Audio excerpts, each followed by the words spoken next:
Minister of Information Technology on demands for grants 2022-23 pertaining the Ministry of Information and Broadcasting. Thank you, sir. Honorable members, notices have been received under Rule 267 by Shri Binoy Vishwam, Srimati Rajni Ashok Rao Patil, Srimati Priyanka Chaturvedi, Dr. Syed Nazir Hussain. I have carefully gone through the rule. I have gone through all the notices. I would invite attention of this House to the rule as such. The rule is carefully worded. The rule requires certain things to be indicated and duly spelled out. The rule does say it can be raised with the consent of the chairman. That part is complied for the reason it has been put to me. That any rule may be suspended. In not a single notice, there is a reflection as to which rule is sought to be suspended. Now, this House has to emanate a signal to everyone and other theatres. We must engage at least in minimum compliance. I must get assistance as to which rule the member wants to be suspended. Number two, the premise on which the rule is required to be suspended by the member. Further, honorable members, a rule which you have generated, the proviso says, provided further that this rule shall not apply. This is a mandate to me from you, where a specific provision already exists for suspension for a rule under a particular chapter of the rules. I would therefore call upon you that while inviting my attention to act in a particular manner, as you deem expedient under Rules 267, please engage into full compliance with respect to the first part, and also give exhaustively, according to your own perception, that there is no other rule where the issue can be raised by seeking separate suspension. Having examined the matter, I convey my decision. We need to put them in order, and that is the situation. I'll get it. One second. Mr. Derek Oberoi. Sir, thank you, sir. Thank you so much, and formally a very warm welcome to the Rajya Sabha. Derek, Chairman, Mr. Derek, belated warm. Yes, sir. Because an invite was extended to you on 2 occasions. Belated? Invited, extended. Belated. Oh, yeah, this could have been done. Good.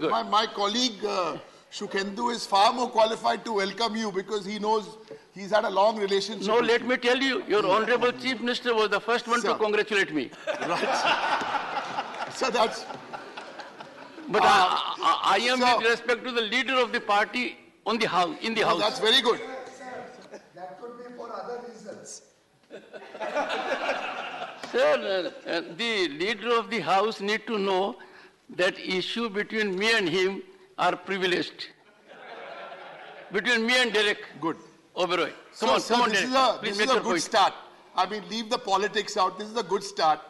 I mean, a sense of humor in this House will do all of us good. So in the spirit, that's the spirit, we can have a sense of humor. Sir, since you raised a specific question about the 267, and I was one of the members, there were 7 of us. I remember there were 7 parties. There was the Congress surely there, and 5 parties, DMK, Trinamool. This was the last time, sir, to bring to your attention, as a precedent, the rule 267 was in fact used or implemented. And at that time, sir, the notice, and I'm only here to share that notice, and we can discuss it in a decent way later. At that time was November 2016, just after demonetization. There were different notices. Make your point. Yes, sir. Yeah, by one point. There were different notices from members, and all that the notice said was please implement Rule 267 and take up a discussion on demonetization. That was it. That was the notice, and we had a discussion. That's all I had to say, sir. Nothing more. Thank you. I am grateful. One second. I am grateful to the honorable member. Trust your chairman. This issue which you have flagged was on my table 2 hours before. I am fully aware of it. The point I made was very simple. I will take a call, and that call is my domain. Even if I find an issue where certain things are not up to the mark, it may merit attention. But I would require minimum compliance. And minimum compliance is that some due diligence is done at the level of the honorable member. Yes. Grateful to you. A very good beginning, a warm beginning. And I'm very sure that this will make a difference in the House. The first time the chair mentions about a 267 notice. The practice was just ignore it. Then we were forced to make our voice here. So I'm thankful to you once again. Sir, you regarding the rules suggested your opinion. We respect it. The notice was given to you for the suspension of the business of the House, not only one clause of the procedures. We are demanding you or asking you or requesting you that the remaining agenda of the House today can be suspended for the time being and then take up the issue of urgent importance. This is our point. Sir, thank you so much. Thank you so much for giving me a chance to speak, but this is an important issue, and again, our request is not to break any kind of protocols, because this is a protocol we were made to believe that we need to follow if we have to raise an important issue.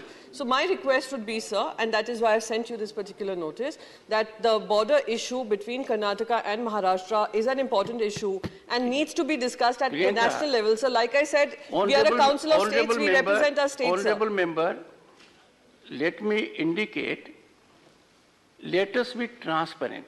Absolutely, sir. There is an issue. Yes. And the issue is with respect to the requirements of invoking Rule 267. Yes, sir. Now, if an honorable member rises, as you have risen, and seek to make an issue which is tangential, that will be inappropriate. No, if you have anything to say with respect to what I have indicated as regards the rigors of compliance, most welcome. Otherwise, come out with a formalized request. It will receive consideration and there will be structured discussion. Right. Thank you. So just a correction, it's not conjecture, sir, it is a festering issue. And on that, Sri Ilamram Karim.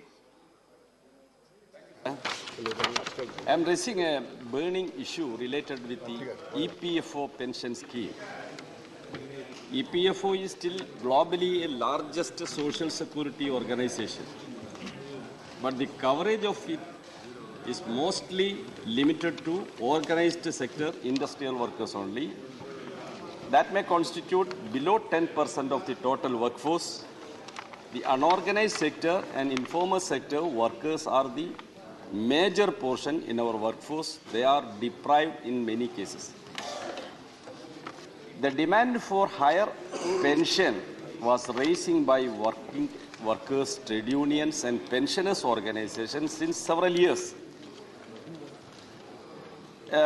Recently, some high courts intervened and a particular verdict came from Kerala High Court to amend the existing rules and give higher and permit to higher option. The case was appealed by government and EPFO, and on November 4th, Honorable Supreme Court gave a verdict and said the amendments to the same, the amendment of 2014 shall apply to all employees, and Supreme Court also allowed another opportunity to EPFO members who have availed of the employees pension scheme to opt higher annuity over the next 4 months.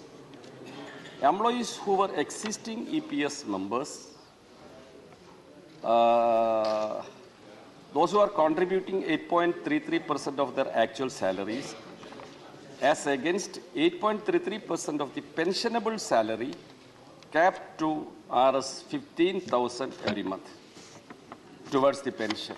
Sir, after the Supreme Court verdict, Union government or EPFO has not given a clear order on this.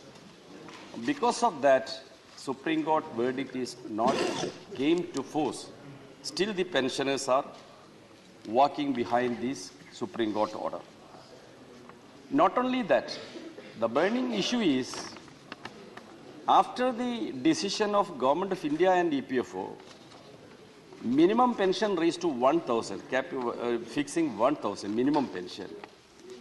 Among the 7 million pensioners, 3 million pensioners are getting an amount lesser than 1,000. This is very sorry of a person. So the pension, minimum pension should be raised up to 9,000 per month. That is my request. And universal coverage of EPFO to all employees in different sectors, informal sector and another sector should be included in the EPFO scheme. That is my demand. I hope that Honorable Minister is here. He may respond a word. Shri P. Bhattacharya. Sir, I raised this issue not only the first time in this House, the jute industry, and so many times. And personally, I also talked to Honorable Minister in regard to this industry and this position. The jute industry occupies an important place in the national economy of India. It is one of the major industries in the eastern region, particularly in West Bengal. Jute, as it is saying that the golden fiber meets the standard of the safe packaging, etc., etc. So jute industry is not only in Bengal. Jute industry we can get in other states too, that is in Assam, Bihar, Madhya Pradesh, Meghalaya, Nagaland, Odisha, Tripura, and Karnataka, and other places also. I have the 3 important suggestions to Honorable Minister through you, sir. One, the jute industry, the government of India, 1987, they came out with an act that jute packaging, particularly certain issues, central government, after considering the recommendation of SSC, may from time to time issue order under the Section 3(1) of the JPM Act of compulsory use of jute packaging material or certain commodity or class of commodities or percentage thereof. It is satisfied that it is necessary to do so in the interest of the production of the raw jute and the jute packaging material. But unfortunately, sir, what is happening nowadays in the country, the synthetic products, the synthetic packaging, those who are manufacturing, they are so powerful. They are creating some sort of pressure to the government and to the ministry so that the jute, instead of jute packaging, they convert it to synthetic packaging. Sir, my earnest request to the Honorable Government that unless and until to stop this synthetic packaging system, the jute industry will be really in a very, very precarious condition. Sir, lastly, I think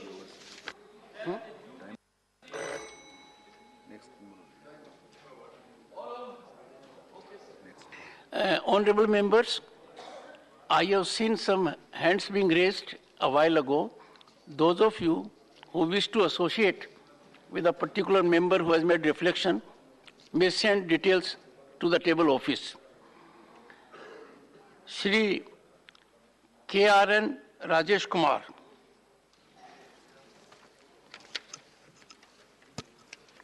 Honorable Chairman, sir, the Indian Farmers Fertilizers Cooperative Limited, also known as IFCO, is the world's largest fertilizers cooperative federation based in India, which is registered as a multi-state cooperative society. IFCO has 40,000 member cooperatives and is wholly owned by the Cooperative Societies of India. It is engaged in the business of manufacturing and marketing of the fertilizers, though it is a cooperative manufacturing company.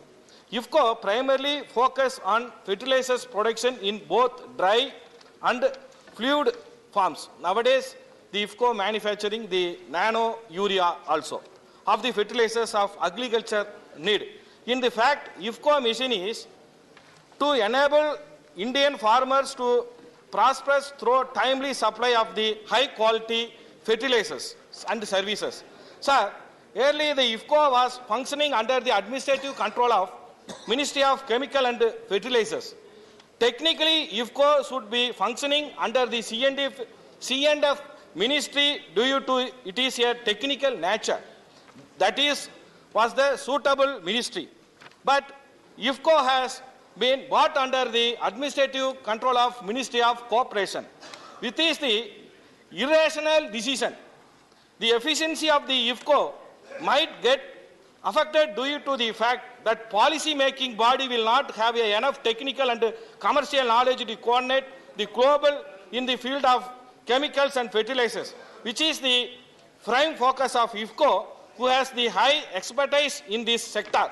Sir, quote an example, just because the medical college syllabus are in English, we are not appointing the English professor to teach the medical education.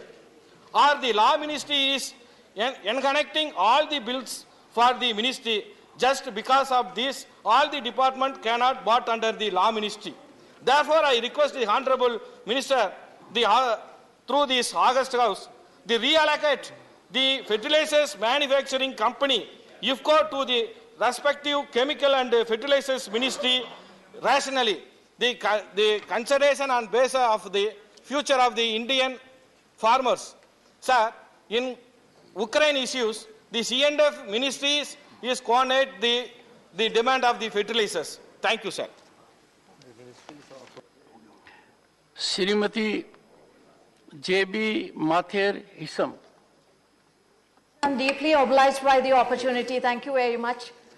So the fishermen community in Kerala is a fundamental part of the society, and they belong to the most backward community, but they serve the society in terms of both professional and social service. They are the ones who helped the entire thousands of people when the state of Kerala faced disastrous floods. And many of them work in gruesome conditions throughout and to feed their families. So many of them who go by spending 10,000 rupees a day on kerosene do not even come back they come back without zero catch. So now we have reached a point where the same community fishermen have not gone to sea for past many months because they have been agitating for 140 days for their survival. So their demands have been very genuine. They have not been asking for extensive things. Their demand was to implement a 475 crore package which was promised to them as part of Vizhinjam container port construction. So now their demand, all they ask for is that an increased rent be given, because more than 400 families, fishermen families, are forced to live in cement warehouses, where their families are forced to live in places where with adolescent girls and newborn babies in very inhuman conditions, and which are very, very unsafe and which is very, very brutal. So all they ask for is to do a comprehensive study on the sea erosion, and all they ask for is to include their member in the expert committee. and these are the basic things they asked for. But despite this being very, very basic requirements, these demands were not met, and so they had to agitate for 140 days. Despite this being for public good, the Chief Minister took 140 days to even hear their pain, to initiate a conversation, and also to discuss these legitimate demands. Although the Home Ministry is under, the Chief Minister had turned a blind eye earlier. The Home Ministry, which is under the Chief Minister, had all the time to register 2,000 cases against these poor fishermen, sir. So in all these conditions, the bishops, the priests who were supporting these poor fishermen have all been tortured in all this. That being so, let me get to the point, sir. Let me get to the point. The point is, when there is a package being declared, that should be implemented in a time-bound manner, which is not being done.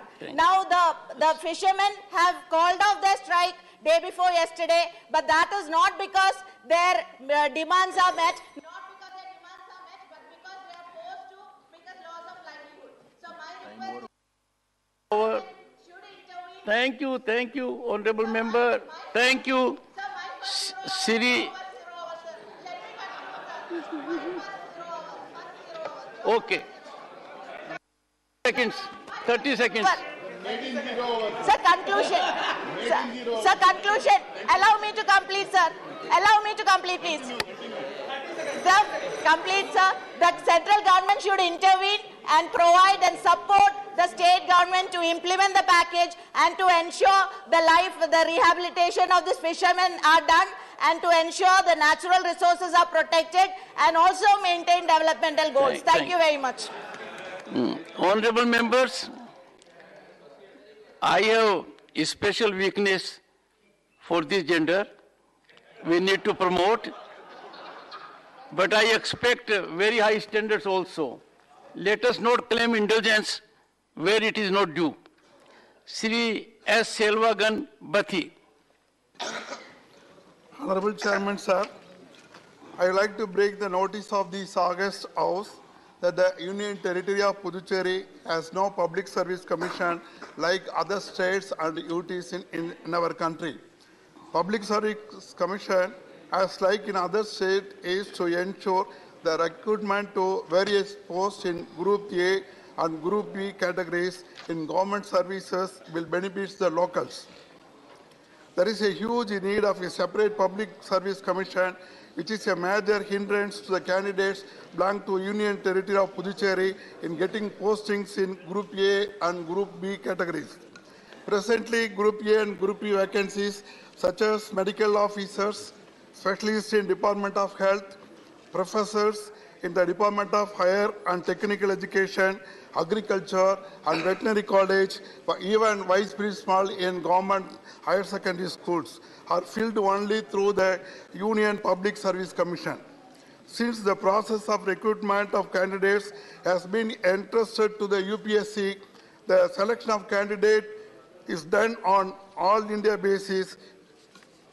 Since the recruitment test is conducted at the national level, Puducherry youth has less employment opportunities. They have to compete at all India level for a job in their own hometown, and only a few have been able to make it. Many persons from other states who get posted to Puducherry, they are very much reluctant to work in Puducherry, especially they are posted in outlying regions of Karaikal, Mage and Enam. Often they resign or leave their posts and leave their hometown. This leads to large number of vacancies in different departments. Furthermore, the language is another barrier for the people who come from outside. Especially in schools, the vice principal is recruited by UPSC and they are not conversant in the local language, that is in Tamil. They are unable to communicate between the teachers and the students without knowing the local language. It creates vacuums and the problems of the students and teachers could not be assessed by the head of the institutions. Puducherry is competent to have its own employment legislation with the concurrence of the Center for filling up Group A and B posts, only when it has its own public service commission. Therefore, I would request the Ministry of Home Affairs to kindly consider for setting up a separate public service commission in the Union Territory of Puducherry as like other states, since Puducherry is an union territory with a legislation. Thank you very much. Shri P. Santosh Kumar. I would like to draw the attention of this August House to the problems of gig workers in this country. According to the reports of Niti Aayog, we have at least 8 million gig workers, mainly food online workers in this country. So in many parts of this country, especially in Cochin, Bangalore, Ahmedabad, gig workers are on strike. And the demands are very genuine, and I urge the government's intervention through you to protect the basic labor and human interests of these gig workers. For example, they're getting just 5 rupees for a delivery. And with these 5 rupees, they have to pay the fuel charges also. So we don't have any laws to protect the genuine interests of these gig workers. And moreover, no ESI, no PF, nothing related to the social security is there. So there is an urgent need of government's intervention. And according to the government, Niti Aayog, there is a chance of the enhancement of this number. This number may expand to 24 million within 4 or 5 years. So at least the government should take necessary steps to convene the so-called country heads of these online platforms, and there must be an initiative to protect their interests. This is sort of Shri Jawar Sarkar. Sir, thank you for the opportunity. I wish to draw the special attention of the House to the dire necessity of increasing the rates of reimbursement of treatment, medical tests, equipments, etc. under the central government health scheme. As you are aware, sir, about 2 crore people are involved, including members of this House who avail of the facility. Unfortunately, these rates were fixed about 10 years ago, 8 or 10 years ago, and I'll just give a small example. The scale of payment fixed for CGHS are totally unsatisfactory and below market rates. For example, an RCT or root canal treatment of the tooth that costs 8,000 rupees in the market is reimbursed for rupees 500 only. That's all. Somnographic test for sleep apnea is fixed by clinics all over India, 10,000 to 12,000. The reimbursement given to CGHS is 638 rupees. This is not only irrational, so this is totally unjust. It's a due of the members of this House. It's a due of about 2 crore government employees and pensioners. Lumbar puncture costs 8,000 to 10,000. CGHS gives 600 rupees. I can go on giving more examples, but the fact that I wish to raise to this House is that this gross injustice needs to be contested, and a resolution to prevail upon the health and finance ministries to revisit these rates, to make it somewhere logical. Somewhere logical. They are quite a joke now. With these words, I thank you, sir. Shri M. Shanmugam. Thank you, Chairman, sir. I want to raise the issue of the 67 lakhs employees provident pension scheme pensioners issue, sir. Their main demand is enhancement of minimum pension rupees 9,000 on the basis of recommendation of the OCRE committee. Number 2, payment of dearness allowance along with the pension neutralize the price index. Number 3, release the higher pension on actual salary as per the orders of the Honorable Apex Court on 4/10/2016 and 1/4/2019. Free medical treatment to all EPS 95 pensioners and their demands. Sir, there are about 67 lakhs EPS pensioners in the country are getting fixed pension ranging between rupees 400 to 4,000 per month without dearness allowance to neutralize the price index, and half of them are getting less than the 1,000 rupees pension in the leading very precarious life in the old age. Union government has enhanced minimum pension rupees 9,000 plus DA, TA for the retirees since 2016, whereas the EPS pensioners who have equal contribution sacrifice the growth of the development of the nation have been treated unequally, and rupees 1,000 fixed minimum monthly pension has been given to them with effect from 1/9/2014 without any enhancement yet. In the year 2013, Petition Committee of Rajya Sabha headed by Sri Bhagat Singh Gocharia in the report have recommended the payment of rupees 3,000 minimum pension, EPS 95 pension plus DATA neutralize the price index. But the said report is yet to be implemented by the Union Government of India for enhancement of the pension even after the lapse of 8 years.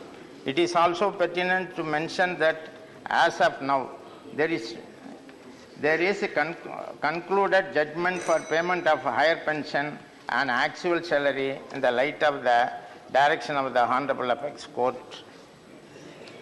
Sir, regarding this pension, the contribution for the pension is 8.33% from the employee's salary.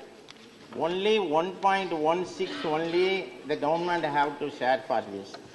For that, it is very pitiable that government has to come forward and give the pension. Now, the 67 lakhs pensioners are agitating regarding this one. Thank you. Srimati Ranjit Ranjan. धन्यवाद सभापति जी। मैं 23 नवंबर को जो AIIMS में server hacking का मामला है, जो पूरे देश की सुरक्षा से जुड़ा हुआ मामला है, उसके बारे में चर्चा करना चाह रही थी। आपका धन्यवाद। 23 नवंबर को एम्स के लगभग 5 जो डेटा कंप्यूटर है, उसका मामला सामने आया है कि सर्वर को हैक कर लिया गया है। लगभग 5 करोड़ मरीजों का जो डेटा है, उसके हैक करने की शंका सामने में आ रही है।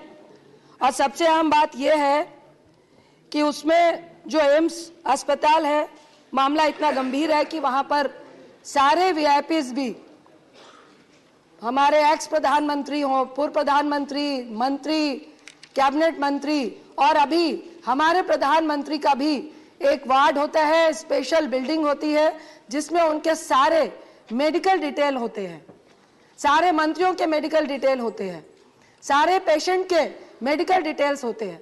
तो ये सवाल उठता है कि 2021 में ही जब ये बात सामने आई थी और सीवाई फब ने ऑलरेडी मार्च 2021 में भारत को आगाह किया था कि आपके जितने भी इंडियन फार्मा है, जो हमारे सीरम है, बायोटेक है, पतंजलि है, डॉक्टर रेड्डीज है, एबॉर्ड इंडिया है, इन सब पे साइबर हैकिंग का खतरा मंडरा रहा था। आज पूरे वर्ल्ड में सबसे ज्यादा अगर कहीं पर हैकिंग हो रही है तो वो हेल्थ सेक्टर है, और अमेरिका के बाद इंडिया के हेल्थ सेक्टर पे सबसे ज्यादा हैकिंग का खतरा मंडरा रहा है।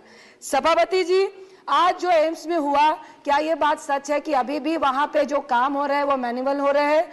क्या सफदरजंग में भी हैकिंग की कोशिश की गई और कुछ जगह पे हैकिंग हुई है?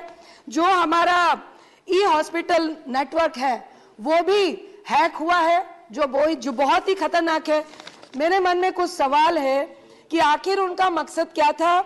मरीजों का आधार कार्ड, उनका मोबाइल नंबर, उनका ईमेल नंबर, क्योंकि आधार कार्ड से खाते जुड़े होते हैं और कई बार आपके बैंक फ्रॉड के भी मामले आए हैं। क्या एक बड़े लेवल पे ये तैयारी हो रही है? सर, ये बहुत गंभीर मामला है। कई साइबर एक्सपर्ट और इवन डिफेंस एक्सपर्ट भी ये कह चुके हैं कि ये खतरनाक साजिश है इंडिया के खिलाफ। इसमें कई करोड़ों लोगों के हनी ट्रैप हो सकते हैं, कई लोगों के खाते में फ्रॉड हो सकते हैं, और कई लोगों का, आखिर ये क्या वजह है कि ये मेडिकल रिकॉर्ड क्यों लिया जा रहा है? क्या ये डार्क इंटरनेट से जुड़ा हुआ मामला है? सर मैं चाहूंगी इस पे बहुत गंभीर मामला है, सरकार इस पे प्लीज आज नहीं तो कल इस पे जवाब दे। Honorable members,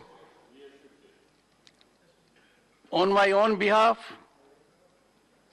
and on behalf of the honorable members of the House, I have great pleasure in welcoming His Excellency Advocate Jacob Mudinda, Speaker of the Parliament of Republic of Zimbabwe.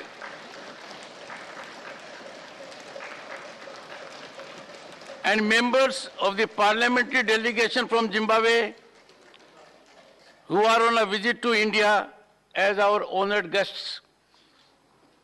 The parliamentary delegation from Zimbabwe arrived in India on Monday, 5th December 2022, and are now seated in the special box. Besides Delhi, they shall also visit Agra on Saturday, 10th December 2022, before their final departure from India. We wish them happy and fruitful stay in our country. Through them, we convey our greetings and best wishes to the members of the Parliament, the government, and the friendly people of the Republic of Zimbabwe.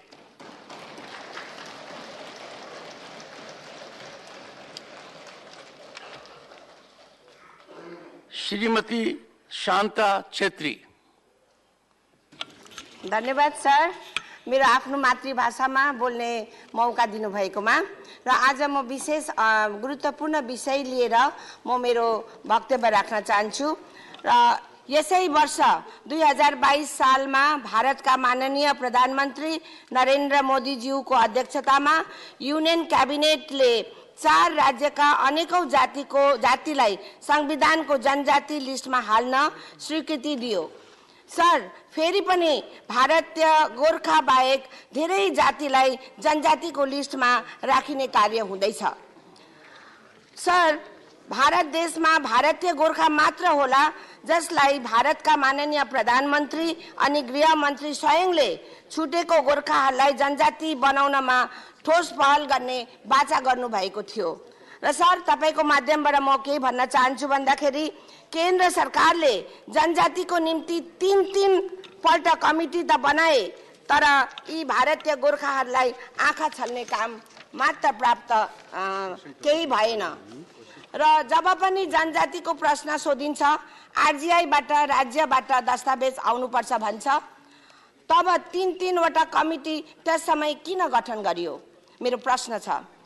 र भारतको केन्द्रका tribal मिनिस्टरले पठाएको पत्र संख्या 16017/11/2022 CLM दिनांक 3/6/2022 मा उल्लेख गरिएको छ कि राज्यबाट पठाएको रिपोर्टलाई आरजीआईले मानिलिएन।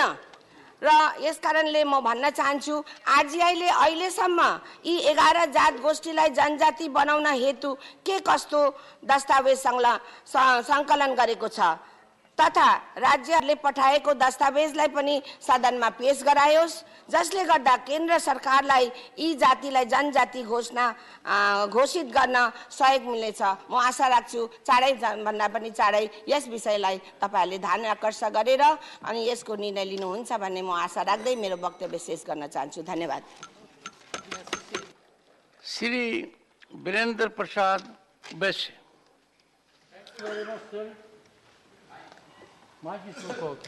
Thank you very much, sir.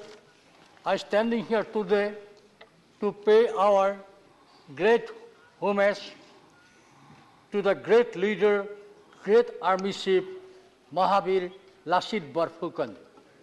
Sir, country is today celebrating 400 years of birth century of Mahavir Lasit Borphukan, sir.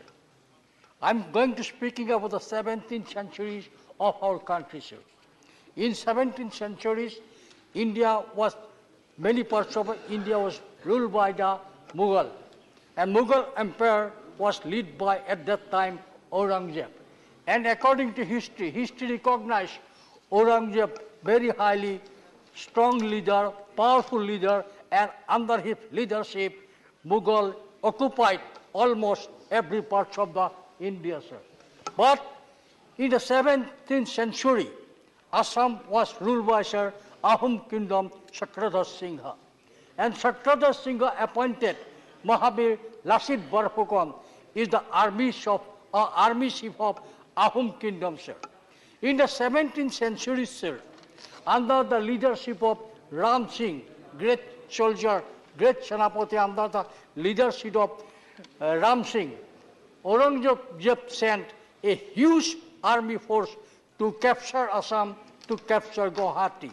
But under the leadership of Mahabir Lasit Barphukon, Mughal failed to capture Guwahati, and under the leadership of Mahabir Lasit Barphukon, Assamese people, Assam, Ahom Kingdom defeated Sir Mughal, sir. Sir, Indian history, not only for Mughal, India history equally for Shivaji, equally Rana Pratap, and equally Lasit Barphukon, sir. Sir, history recognized Mughal for everything. History recognized Aurangzeb, sir. But history failed to recognize Mahabir Lasit Barphukon, sir. So I ask the House, kindly redraft the Indian Constitution, and it should be included in our history, sir. Sir, I request the government kindly to redraft the history, and you should try to include Mahabir Lasit Barphukon in the syllabus and curriculum in every Indian college, every university, and the people should know patriotism of Lasit Barphukon, who defeated Mughal. Thank you very much.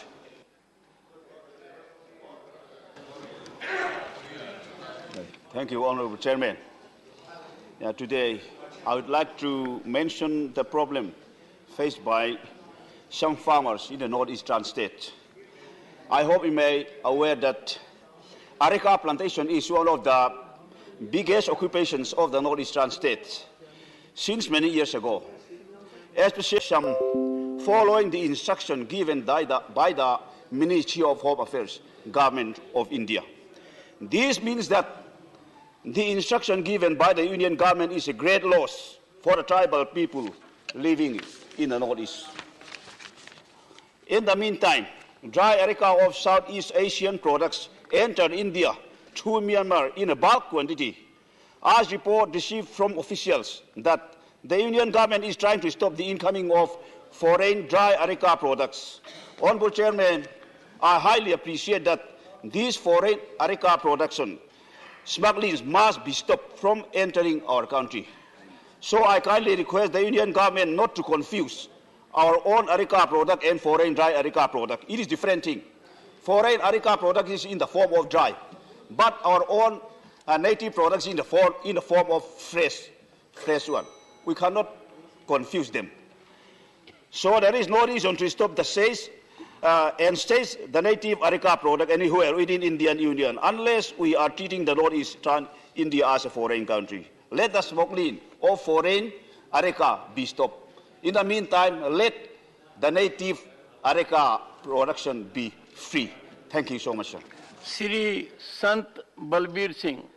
बहुत धन्यवाद chairman साहब थोड़ा तुसी समा दिता ਅਸੀਂ ਪਾਣੀਆਂ ਦੀ ਗੱਲ ਕਰਨਾ ਚਾਹੁੰਦੇ ਹਾਂ ਕਿ ਪਾਣੀ ਮੁੱਕ ਰਿਹਾ ਪਾਣੀ ਸੁੱਕ ਰਿਹਾ ਪੰਜਾਬ ਦੀ ਧਰਤੀ ਪੰਜਾਂ ਦਰਿਆਵਾਂ ਦੀ ਧਰਤੀ ਬੇਆਬ ਹੋ ਰਹੀ ਹੈ ਸੋ ਜਿੱਥੋਂ ਤੱਕ ਪਾਣੀ ਦੇ ਹਾਲਾਤ 19 ਦੀ ਰਿਪੋਰਟ 19 ਦੇ ਵਿੱਚ ਤਾਮਿਲਨਾਡੂ ਦੇ ਵਿੱਚ ਟ੍ਰੇਨਾਂ 50 ਬੋਗੀਆਂ ਦੀ ਟ੍ਰੇਨ ਵੀ ਪਾਣੀ ਨੂੰ ਸਪਲਾਈ ਵਾਸਤੇ ਚੱਲੀ ਸੀ ਇਸੇ ਤਰ੍ਹਾਂ 21 ਸੂਬਿਆਂ ਦੇ ਵਿੱਚ 10 ਕਰੋੜ ਲੋਕ ਪੀਣ ਵਾਲੇ ਪਾਣੀ ਦੇ ਸੰਕਟ ਨਾਲ ਜੂਝ ਰਹੇ ਹਨ नीति आयोग की सन 18-19 की रिपोर्ट मुताबिक हर साल 2 लाख लोग पीने वाले साफ पानी ना मिलन करके मौत का शिकार हो रहे हैं नीति आयोग की 2020 की रिपोर्ट मुताबिक 2030 तक कुल आबादी का 40% हिस्सा पीने वाले पानी तो वांझा हो जाऊगा so centre ground water board जो 5 साल पहला जी उन्होंने रिपोर्ट दी सी पंजाब दे विच 2039 तक धरती हेठला पानी 300 मीटर भाव 1000 फुट थले चल जूगा ते जिहदे विच भारीआं धातां दा खतरा जिहड़ी खेती है तो दूर की गल 1000 फुट तो पानी कढ़ के पानी किवें खेती की जा सकती है। पंजाब खेती प्रधान सूबा ते पानी नूं दे जिस अनुसार चल रहा पानी मुक रहा पानी सुख रहा पंजाब दे विच 80% जिहड़ा पानी आ खेती आ वो धरती थल्लों पानी कढ़ के मोटरां दे नाल खेती की जाती है। सिर्फ 20% खेती जिहड़ी आ वो जिहड़ी है नहरी पानी नाल की जा रही है।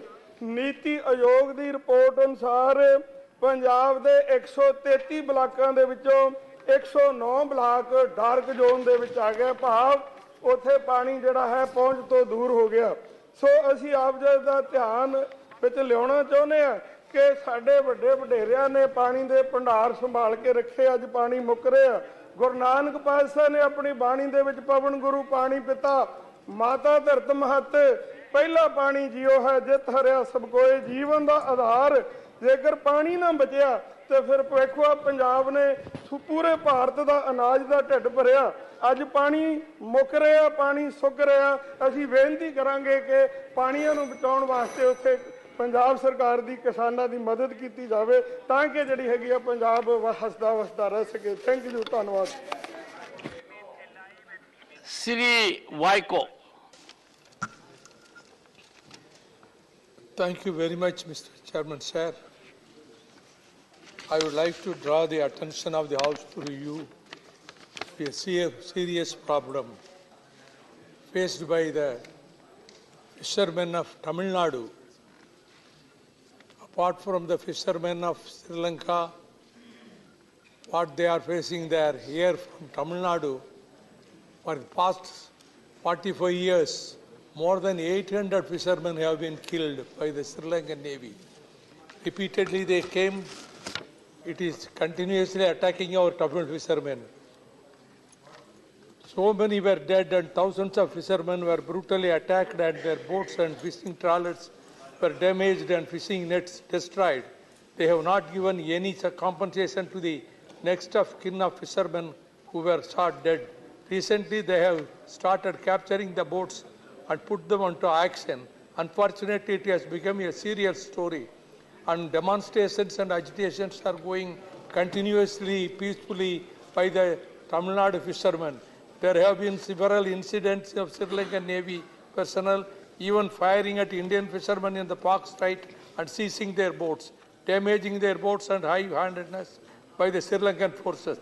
In the months of October and November 2022 also, Sri Lankan Navy continued its acts of infringement upon the traditional rights of our fishermen in the Pak Strait, which is a challenge to the Union of India. Recently, 14 fishermen were arrested by the Sri Lankan Navy. The frequent arrests and seizure of boats has shattered the livelihood of many fishermen. I would urge upon the Union government to take urgent steps to secure the early release of all the fishermen and their boats unconditionally. The government should also put diplomatic pressure on the Sri Lankan government for giving compensation and solution to the next of kin who were shot dead and damaged, boats damaged by the Sri Lankan Navy. They should hold a high-level talk to find a permanent solution to this non-stop harassment by the Sri Lankan Navy. Thank you very much, sir. I already indicated that those of the members who seek to associate may send information to the table office. Srimati Seema Dwivedi. माननीय सभापति महोदय, आपने बोलने का अवसर दिया, इसके लिए आपको बहुत बहुत धन्यवाद। माननीय अध्यक्ष जी, एक ऐसे विषय पर मैं आपका ध्यान आकृष्ट करना चाहती हूँ। गोरखपुर से प्रयागराज जोड़ने के लिए एकमात्र रास्ता है और उस रास्ते पर मुगराबाद शाहपुर एक रेलवे स्टेशन है, उसके बगल से बाईपास बनने की बहुत आवश्यकता है। महोदय, मैं आपको बताना चाहती हूँ कि प्रयागराज में लोग महाकुंभ का मेला भी लगता है और महोदय उच्च न्यायालय भी है, मेडिकल कॉलेज भी है, यूनिवर्सिटी भी है।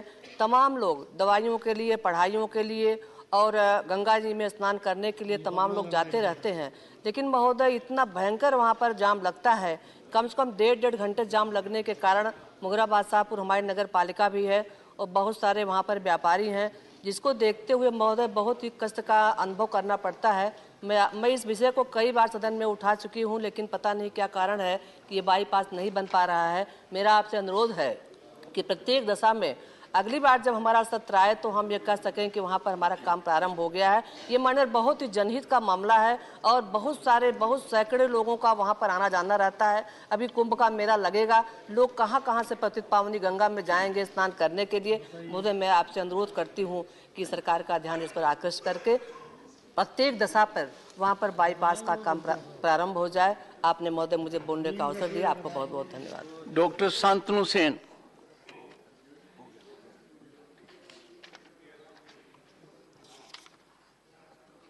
Thank you very much, sir. Sir, as we know that huge number of passengers travel by railway. When Madam Mamata Banerjee was the then rail minister, she started one project called Ijjat Monthly, by the help of which one person used to travel 100 kilometers per day by spending only 25 rupees per day for the entire month. Now we know that major part of the rail is being privatized, and the rail ticket and the monthly ticket and platform ticket, they are becoming high day by day. So my humble submission before my government is, considering the poor section of the commuters who travel by railway every day, please start one scheme like Ijjat Monthly or whatever, which can benefit them, and by paying a small amount, they can travel a significant distance per day. Thank you so much, sir.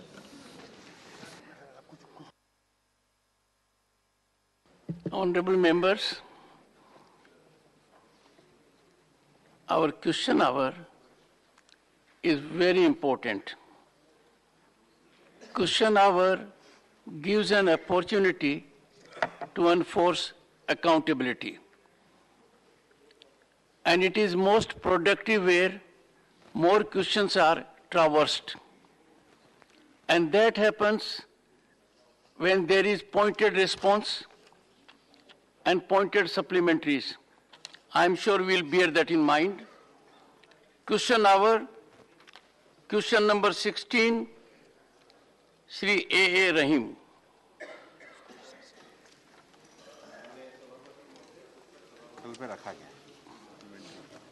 First supplementary. Sir, may I read the first sentence of your answer? Employment and retrenchment, including layoffs, are a regular phenomena in industrial establishment. Sir, this is quite unfortunate answer, and this is quite evasive. Sir, what is the role of the government in this particular circumstances, especially in the area of layoff in the IT sector? Layoffs and retrenchment of the IT sector is a very grave issue in the country. Sir, very proudly, we can say that the Kerala government set up a welfare and protect scheme for this particular IT sector. My question is that, does the ministry have details of which states have such funds, such schemes? And does the union government intend to set up such a scheme for welfare for the IT employees? Honorable Minister. माननीय सभापति महोदय, जहाँ तक lay off का विषय है, industrial dispute act के section 2KKK में ले ऑफ की परिभाषा और तरीका दिया गया है, और जहाँ तक इसके संबंध में कार्रवाई करने का प्रश्न है, जो राज्य कॉम्पिटेंट अथॉरिटी है वो इसके संबंध में कार्रवाई करने के अधिकारी हैं। जो भी आईटी फर्म्स जिन राज्यों में है वहाँ के जो कॉम्पिटेंट अथॉरिटी है वो ले ऑफ पे कार्रवाई करती है, और यही मैंने अपने उत्तर में दिया है। Second supplementary. Sir, again, unfortunately, sorry to say that, sir, one line, may I read this, the very operational part of this answer. As per the IT Act, establishments employing 100 persons or more are required to seek prior permission of the appropriate government. You mentioned this act here, your answer. Sir, this is the problem is that it has been said that the IT companies do a workaround methodology to avoid this legal issue of mass layoffs by forcing IT employees to resign voluntarily. Sir, this is the issue. Sir, this is the issue. Is this culture under the notice of the Government of Union of India? If yes, what are the methods adopted to regulate this culture? Honorable Minister.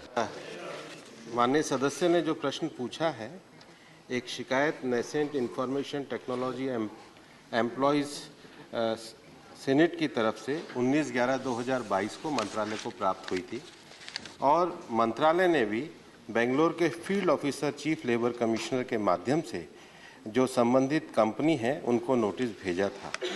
Notice भेजने के बाद complainant स्वयं नहीं आए, लेकिन company के लोग वहां पर उपस्थित हुए थे और उन्होंने अपने जवाब में ये बताया कि उन्होंने वॉलंटरी सेपरेशन प्रोग्राम जो है वो शुरू किया था, जो किसी भी प्रकार से फोर्सफुल नहीं था।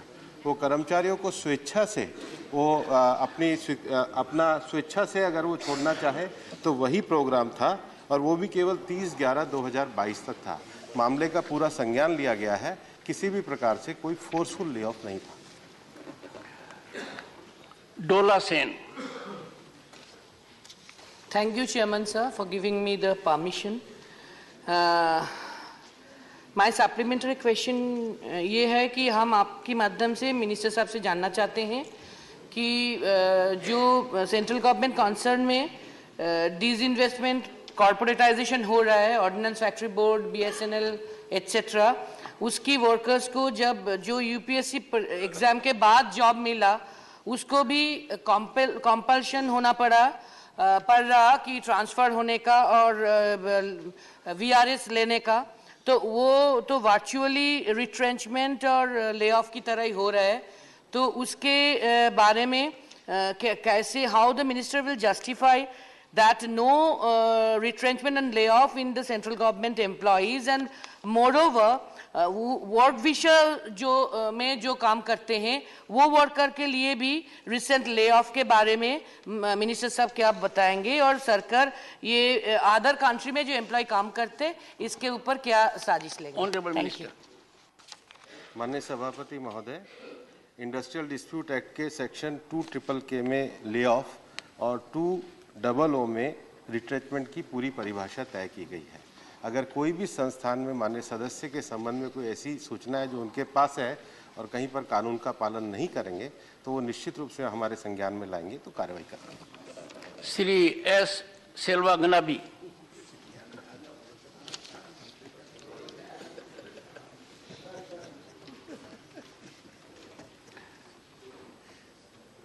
श्रीमती रंजीत रंजन। मैं आपके माध्यम से मंत्री साहब से पूछना चाहती हूँ कि क्या बहुराष्ट्रीय और भारतीय कंपनियों ने अपनी अपनी कंपनियों में बड़े पैमाने पर की जा रही श्रमिकों की छटनी करने के भारत में लागू जो विभिन्न कानून है, क्या उसका पालन किया है? यदि नहीं तो सरकार ने ऐसी कितनी कंपनियों को कानून के विरुद्ध की गई श्रमिकों की छटनी के संबंध में नोटिस जारी किया है? यदि हाँ तो उसका प्लीज विस्तृत ब्यौरा दे, अगर नहीं तो उसका क्या कारण है? धन्यवाद। माननीय सभापति महोदय, जहां तक बहुराष्ट्रीय कंपनियों का सवाल है, जो बहुराष्ट्रीय कंपनियां एक से अधिक राज्यों में और 10 से ज़्यादा एम्प्लॉय होते हैं, उनके नियमों का पालन केवल पेमेंट ऑफ ग्रेच्युटी एक्ट 1972 के अंतर्गत केंद्र सरकार द्वारा कराया जाता है। शेष उनकी सारी शर्तों का पालन संबंधित राज्य सरकारों के द्वारा की जाती है और हमारा लेबर मंत्रालय की जो वार्षिक रिपोर्ट आती है उससे हर राज्य से रिपोर्ट लेकर प्रस्तुत किया जाता है। Honorable members, I find that when we are having a discussion on a particular question, some members raise their hands. We have a mechanism that those of you who seek information from the Honorable Minister on that particular question may send your slips to the table office. That is being done by most of you. Some of you may do the same. 17.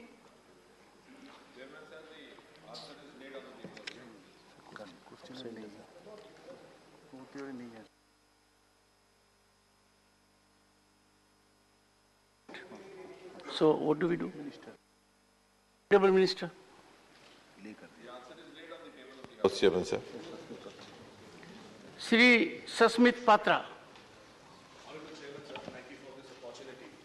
The Honourable Minister has given a very detailed reply, and I thank him for that. It's specific to Odisha that I want to raise this question. Honourable Minister has mentioned that at the Paradip port of Odisha, the relative sea level change has been 1.03 millimeters per year for the duration of year 1966 to 2005. And the NDMA therefore has constructed a saline embankment in the state of Odisha to avoid the flooding and ingress of salinity. My specific question to the Honourable Minister would be to give details regarding the saline embankment in the state of Odisha. What is the length of it and how does it help protect the coast of Odisha from the ingress of salinity and avoid the flooding with respect to the relative sea level change? Thank you. Honourable Minister. Chairman, sir, since the question was in general not pertaining to Odisha, but I would not mind coming to that. But before that, I would just like to share with this august House that considering the issue of erosion, which the Honourable Member has very wisely raised and which is often not discussed either in public debates or even in the Parliament, the National Disaster Management Authority has recently taken two initiatives broadly, which apply to all the coastal states, including Odisha. Aid that to formulate a national policy to address the present as well as the future related erosions through mitigation and rehabilitation. So that would also, to an extent, address the concern raised by the Honourable Member. And mitigation policy, which clearly defines the localized interventions required to reduce the erosion. And secondly, at the same time, they have also floated a fund, which is known as the National Disaster Mitigation Fund, under Section 47, bracket A of the Disaster Management Act 2005. So this fund is exclusively meant for the purpose of mitigation in respect of disasters covered under the Disaster Management Act. So having said that, now as far as the erosions are concerned, in general, before that I would also mention over here that this is the government which has for the first time given due consideration to the ocean-related and coastal-related concerns. Only recently we had the world's largest coastal cleanup campaign because we have the longest coastal area, 7,500 kilometers, and we have an ocean which is named after the country called the Indian Ocean. So we had the 75-day campaign which began on 3rd July, culminated on the 17th of September on the International Coastal Cleanup Day. And this is also the first government which is now seeking to explore the ocean resources. I might reiterate in this House a very significant fact that the Honourable Prime Minister not once but twice from the ramparts of Red Fort in his Independence Day address has referred to what is now being described as the Deep Ocean Mission, which is being launched by the Ministry of Earth Sciences. He spoke about it in the Independence Day of 2021. He again reiterated in 2022 just to emphasize, because the future 25 years, the entire economy of India is going to be supplemented from these ocean resources, which are both living as well as non-living, the living being the fishery, etc., the non-living being the minerals, metals. So they're huge property line. No, I'll come to that. I'm just, I'm educating you. I'm educating you before educating him. Now, coming specifically, though I could have, I hope Mr. Jaira will appreciate, I could have easily escaped out of this question, because it's not per se Odisha related. But I'm offering myself, so I hope you'll appreciate that, instead of, being sarcastic about it. Minister, so I will mention. One second. I would urge that keep in mind the chairman. Yes. If there is an issue between the Honourable Minister and the member, I am to be the platform. Yes, sir. And these are the days where electronic platforms are extremely effective and impactful. Yes. Let us believe in the human platform also. Yes, sir. So, Chairman, sir, though the question was not Odisha specific, but I am responding to that. Odisha has a coast of 550 kilometers long, and I am glad that compared to the Honourable Member who asked it, the others are more interested, even from down south. So 550 kilometers long is your coastal area, 26% erosion has occurred, 23% is stable, 51% is already in the process of being covered. The sea level rise was 1.03 millimeter in the last about 30 years, beginning from 1966 to 2005. Puri district has the erosion maximum of 15%, stable 70%, and it's being taken care of 78%. And all these other measures which are being taken in respect of other coastal areas are being taken here also. So I have exceeded my brief, Chairman, sir. Thank you. Mr. P. Wilson.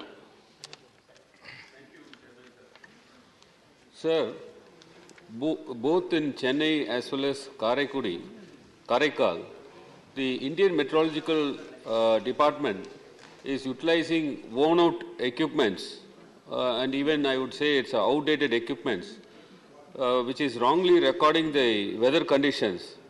It so happens, sir, in November and December, the weather department said it is a sunny day, but we received heavy floods on that day. Sir, have you taken any steps to replace these worn-out equipments with the updated latest equipments? Thank you, Chairman, sir. Honorable Minister. The Honorable Member is well taken. Of course, it was pointed out. I personally visited that spot also. We have one of the oldest setups over there at Chennai near the harbour. And it is in the process of being replaced, updated, because this updating has to go on from time to time. Because the technology is changed, we move over to the next generation.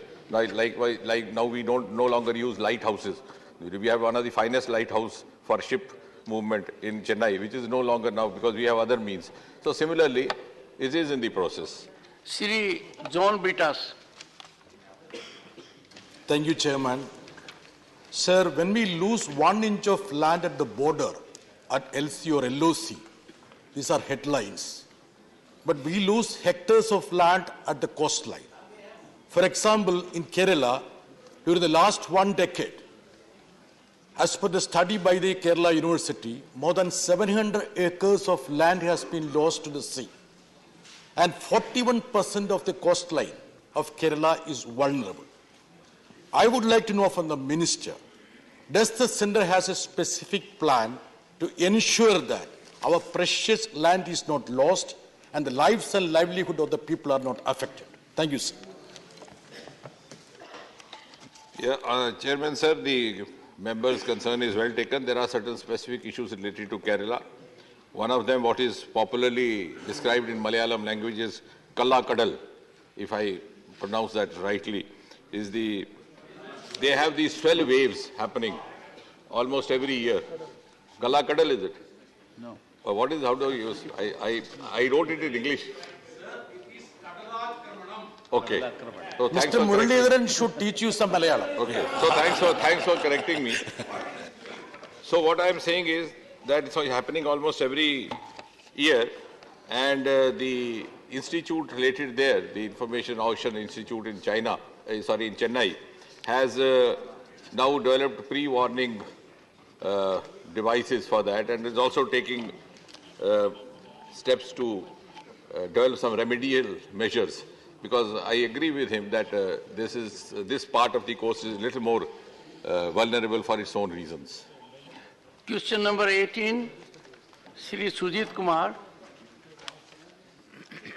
Number 18. Honorable Minister.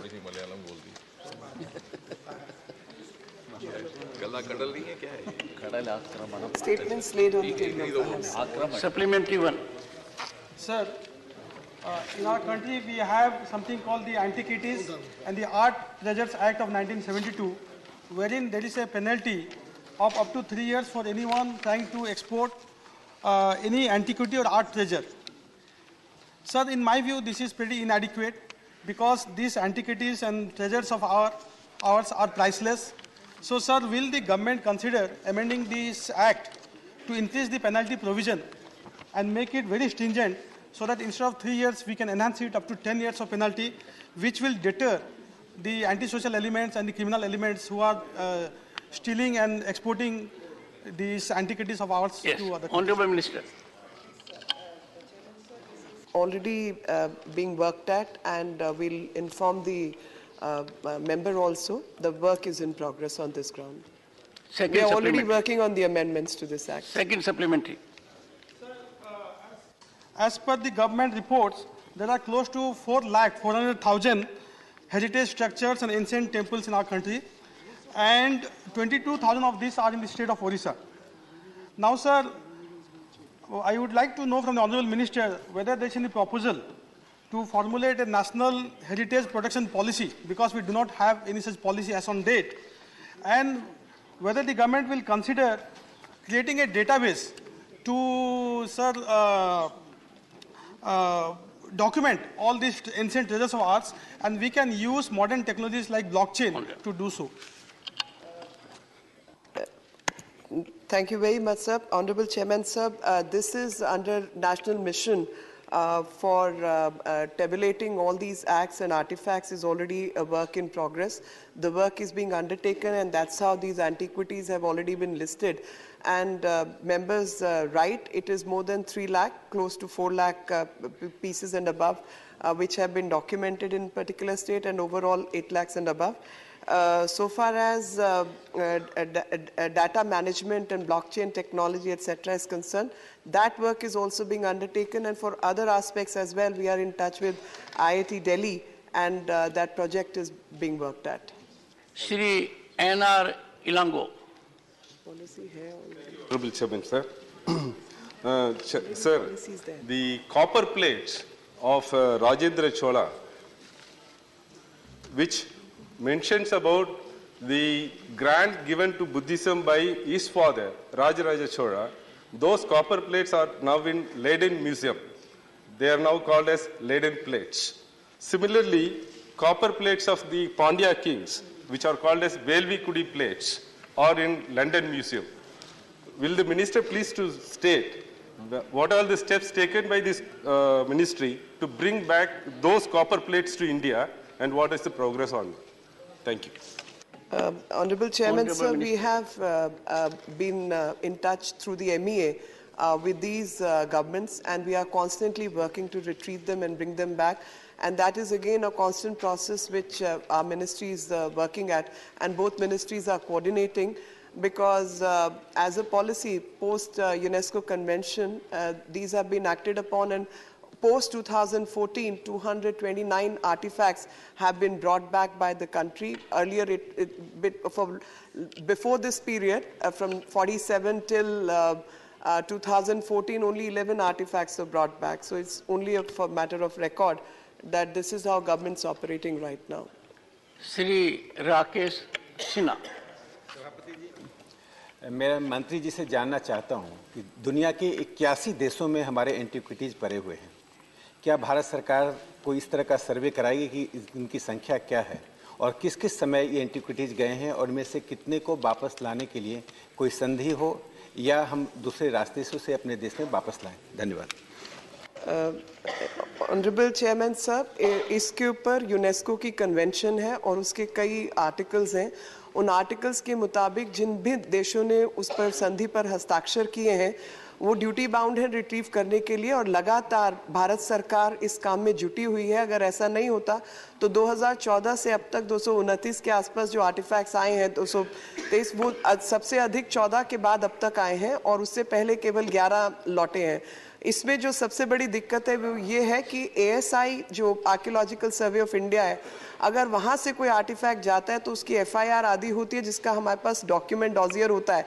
लेकिन जब राज्य सरकारों के माध्यम से कुछ artefact जाते हैं, उसका डॉजियर डॉक्यूमेंट FIR हम लोगों के पास नहीं होती, और जो प्रोसेस है उसकी CBI को इन्फॉर्म करने की, कस्टम एजेंसीज को इन्फॉर्म करने की, अन्य प्रोसेसेस, वो भी बहुत सीरियसली नहीं लिया गया। तो इस कारण से हम सफ़र कर रहे हैं, क्योंकि उसको प्रूव करना होता है, उसकी एविडेंस देनी होती है, उसकी डॉक्यूमेंटेशन होती है, और कई बार एंटिक्विटीज, लिस्टेड एंटिक्विटीज भी नहीं है, और उनकी चोरी भी कहीं लिस्टेड नहीं है। तो थोड़ी दिक्कतें आ रही हैं, लेकिन बावजूद उसके हम लोग इस पर कार्यरत हैं। श्री राधा मोहन दास अग्रवाल। महोदय, भारत के प्रथम राष्ट्रपति भारत रत्न राजेंद्र प्रसाद जी को 26 जनवरी 1950 को एक विशेष घड़ी प्रस्तुत की गई थी। देश में ऐसी सिर्फ 2 घड़ियां थीं, एक उन्हें दी गई और एक तत्कालीन प्रधानमंत्री को दी गई। वो घड़ी सदाकत आश्रम के म्यूजियम में रखी गई थी, वहाँ से वो घड़ी गायब हो गई। 2011 में जेनेवा की एक संस्था, नीलाम करने वाली संस्था स्टोथबाई ने उसको नीलाम करने का प्रयास किया। राजेंद्र प्रसाद के प्रपौत्र गोरखपुर के रहने वाले हैं, उन्होंने बहुत तेज़ी से काम किया और वहाँ के एम्बेसडर को ये सूचना पहुँचाई। ये नीलामी रुक गई, लेकिन न जाने किन कारणों से नीलामी तो रुकी, लेकिन वो घड़ी वापस में सरकार के जानकारी में होने के बावजूद वो वापस नहीं लाई गई। माननीय मंत्री जी से आपके माध्यम से मैं जानना चाहूँगा कि क्या उतनी महत्वपूर्ण घड़ी जो राष्ट्रीय अस्मिता से जुटी हुई है, सरकार इसे संज्ञान में लेगी, उसे खोज करके भारतवर्ष से वापस लाने और सदाकत आश्रम तक पहुँचाने का प्रयास करेगी। अध्यक्ष जी, मेरे को इसकी स्पेसिफिक केस की जानकारी नहीं है, वो प्राप्त करके मैं आपको सूचना अवश्य दूंगी। और अगर वो रुकी है ऑक्शन, तो जाहिर तौर पर उसमें भारत सरकार का हस्तक्षेप के बिना वो हो नहीं सकता। तो भारत सरकार ने इस पर काम किया, लेकिन आज उसकी क्या स्थिति है और क्या डॉक्यूमेंटेशन है, मैं वो इंफॉर्मेशन लेकर पास ऑन कर दूंगी। Question number 19, Shri Harbhajan Singh. नमस्कार सर। सर, मेरा जो प्रश्न मैंने पूछा था विदेश मंत्री जी से, जी, question number 19। Honorable Minister. Answer is laid on the table of the House. Supplementary one.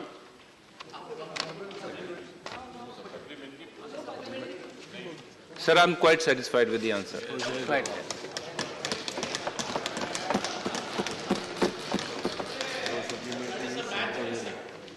Well, one of the ablest bowlers is satisfied with the batsman.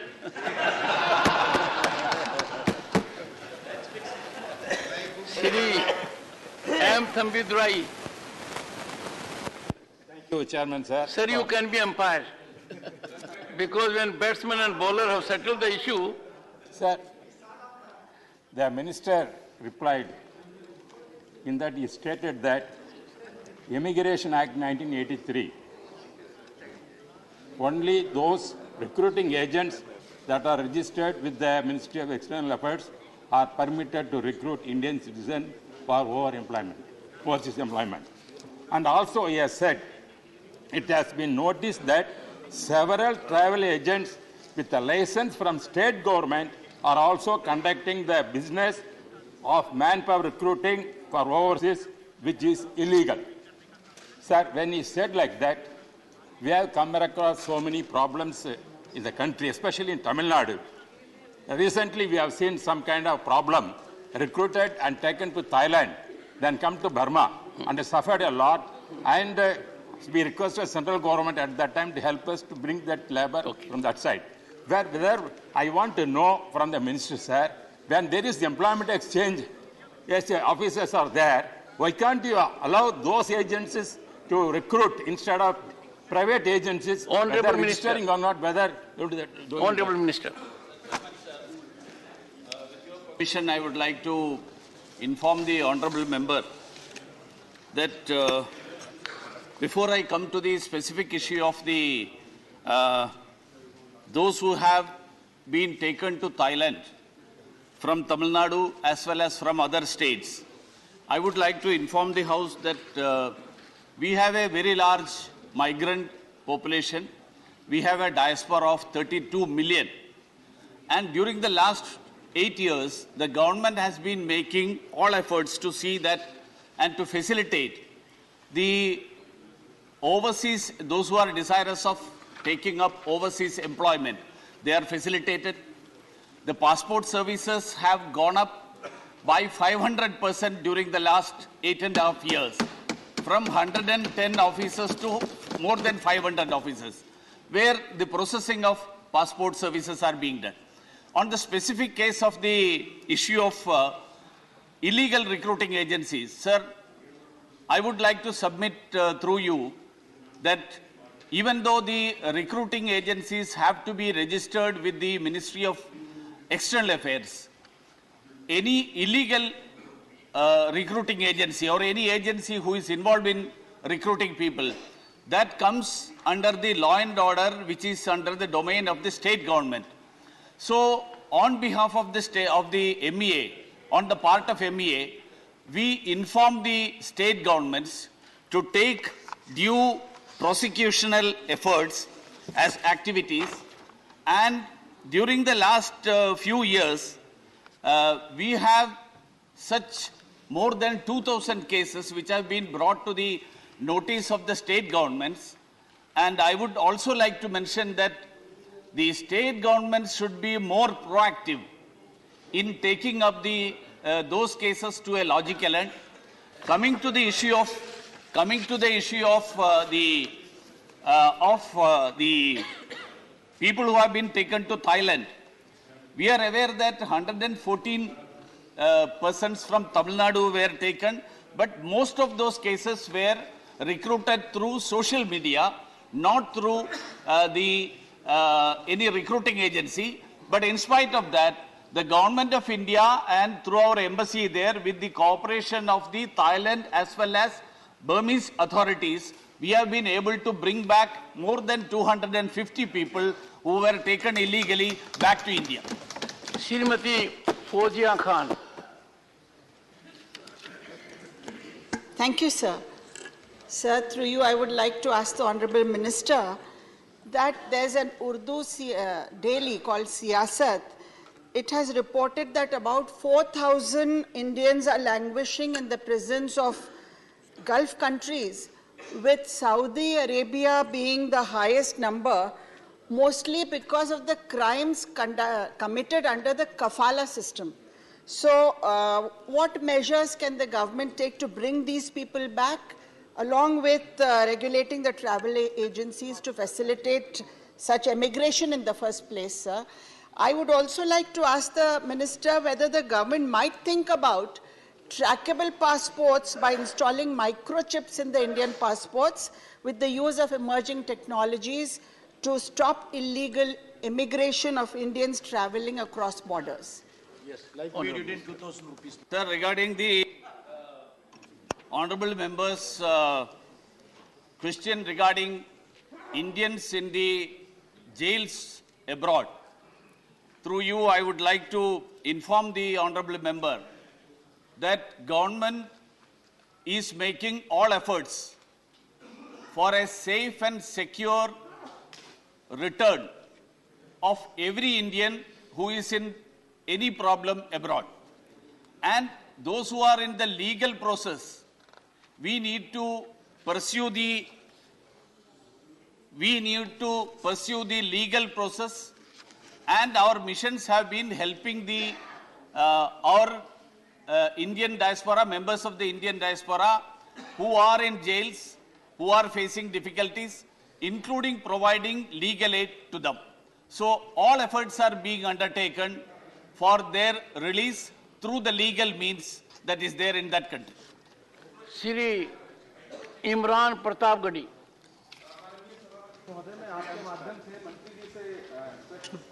पूछना चाहता हूं कि यूएसए की जो नई वीजा पॉलिसी है उसमें भारतीयों के लिए 3 साल की लंबी वेटिंग रखी गई है। एक बड़ा तबका यूएसए जाता है भारत से, तो मैं माननीय मंत्री जी से जानना चाहता हूं कि इस 3 साल के लंबे इंतजार और इसकी वेटिंग को कम करने के लिए क्या कोई वार्ता हो रही है, कोई बातचीत हो रही है, कोई प्रयास हो रहा है या नहीं? Even though through you I would like to submit that even though this supplementary is not part of the topic that has been raised as the main question, I would like to inform that the granting of visa is a sovereign right of a particular country, of that country. But in spite of that, I would like to inform that the government under Prime Minister Narendra Modi has been taking up the issue of granting of visa. Is the process of visa granting bilaterally with every country, especially with USA. Honorable members, it is music to my ears when honorable members ask questions through me and respond through me. Honorable Minister has done it, exemplifying this wholesome situation. Question number 20, Professor Manoj Kumar Jha. Honorable Minister. उत्तर सभा पटल पर रखा गया. Supplementary one. Thank you, Honorable Chairman, sir. My first supplementary to Honorable Minister Saab. The Ministry in April 2022 informed that over 63% of ESIC doctors' positions were vacant in Bihar, I'm speaking about my state only, whether the government has been successful in filling vacancies for doctors and nurses in Bihar's ESIC hospitals. माननीय सभापति महोदय, ESIC में अभी तुरंत ही medical और paramedical की लगभग 6000 के करीब वैकेंसियों की भर्ती की गई है और शीघ्र और वैकेंसियां भी निकाली जा रही है।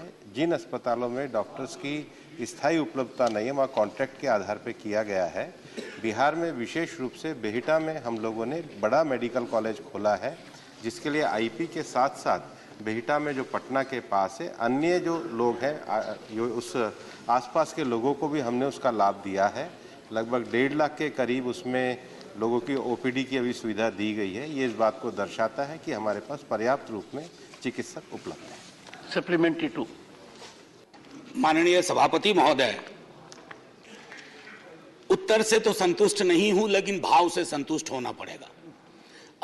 दूसरा प्रश्न है माननीय सभापति महोदय, चूंकि हमारे साथी नीरज जी ने कहा हिंदी में बोलिए, तो इंटरनेशनल लेबर रिपोर्ट है सर, वो भी इसी वर्ष की है, जिसमें यह कहा जाता है कि 50% से ज्यादा जिन्होंने ईएसआई की सुविधाएं ली है, हेल्थ केयर फैसिलिटीज की, वो संतुष्ट नहीं है आपकी सेवाओं से। आपसे मेरा मतलब ईएसआईसी की सेवाओं से।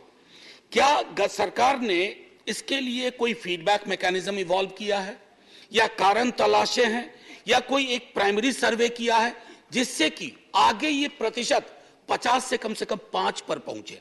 धन्यवाद माननीय सभापति महोदय। Honourable minister.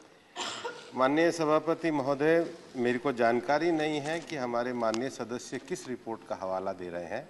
ऐसी कोई अधिकृत रिपोर्ट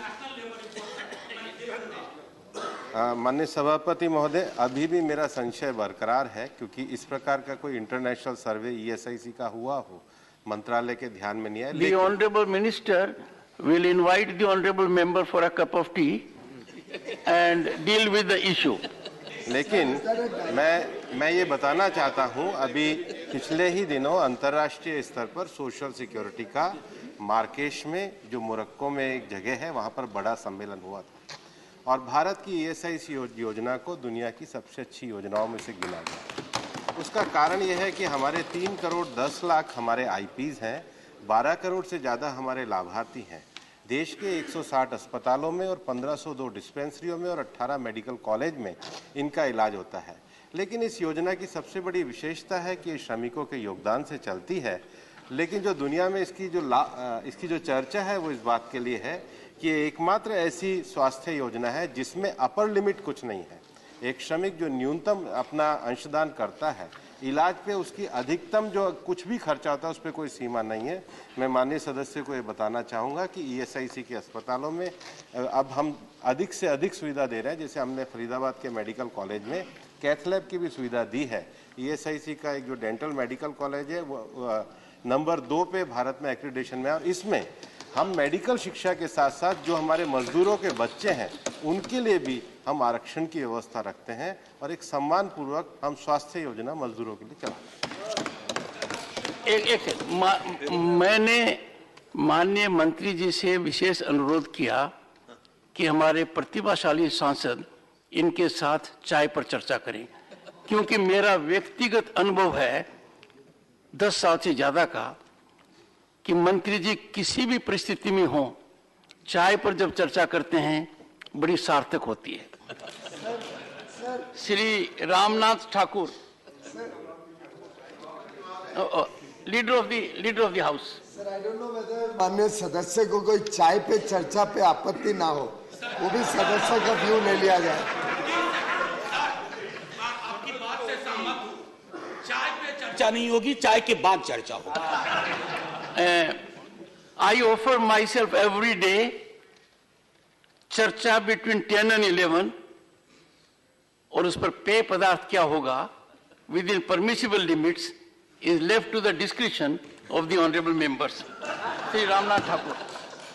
सभापति महोदय, मैं आपके माध्यम से मंत्री जी से जानना चाहता हूं कि बिहार में सिर्फ 4 हॉस्पिटल हैं। क्या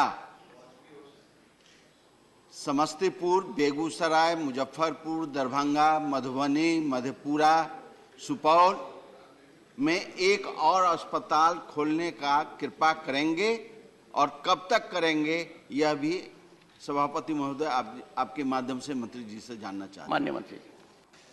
माननीय सभापति महोदय, हमारे दोनों ही सदस्यों के वहाँ बिहार में राज्य सरकार है। हमने मुजफ्फरपुर में 100 बेड का अस्पताल मंजूर करा है, लेकिन अभी तक राज्य सरकार के साथ हमारे कोई भूमि की अनुशंसा नहीं आई है। हमारा जो ESIC है पूरी तरीके से अस्पताल खोलने के लिए तैयार है। उसके साथ मैं ये भी कहना चाहता हूँ कि चूंकि केंद्र सरकार के द्वारा फुलवारी शरीफ में, बेहिटा में अस्पताल चलते हैं, लेकिन 2 अस्पताल राज्य सरकार के ESIS के द्वारा संचालित हैं, जो मुंगेर और डालमिया नगर में है। मैं यह भी माननीय सदस्य के संज्ञान में लाना चाहता हूं कि राज्य सरकार को चाहिए उसका संचालन करे। वो भी अभी अस्त व्यस्तता के कारण बंद है, जिसके कारण वहां के मजदूरों को नुकसान होता है। बिनोय विश्वम। Thank you. Not through you, but straight to the minister. No, he suggested that. He suggested that. The Honorable Chairman, I thought that you suggested that not through you, we can ask straight to the minister. Am I right? Am I right? Am I right? Then Chairman, excuse me, pardon me, through you, I may ask the minister. We all have made your claims that the ESI facilities and protection is going to be extended to the laborers from unorganized sector and contract laborers. Now it stands in many ESI hospitals. They are understaffed, no equipments are there, and they are facing a lot of difficulties. Have the government made any estimation how big can be the number, and is the government equipped to entertain or cater the needs of tens of thousands of workers that may come into that category? Thank you, sir. Shri honourable minister. माननीय सभापति महोदय, माननीय सदस्य ने बहुत अच्छा प्रश्न उठाया है कि ESIC की सुविधा का विस्तार अनऑर्गेनाइज सेक्टर में भी होना चाहिए, और हम भी ये मानते हैं कि अनऑर्गेनाइज सेक्टर में अगर ये तुरंत विस्तार होगा तो 15 से 20% तक हमारे लाभार्थियों की संख्या और उनकी संख्या बढ़ेगी। मैं माननीय सदस्य के संज्ञान में लाना चाहूँगा कि भारत सरकार जो नया सोशल सिक्योरिटी कोड लाई है, जिसको लाना लंबित है और हम इनकी ट्रेड यूनियन से बात कर रहे हैं, उसमें विशेष रूप से ये स्कीम बनाई गई है कि सरकार अनऑर्गेनाइज सेक्टर तक इसको विस्तृत करना चाहती है। मैं चाहता हूं सब यूनियन जो साथ आ रही हैं, सोशल सिक्योरिटी कोड जैसे ही लागू होगा, ये अनऑर्गेनाइज सेक्टर का लागू अपने आप ही कोड की स्कीम के अंतर्गत होगा। श्री GVL नरसिम्हा राव।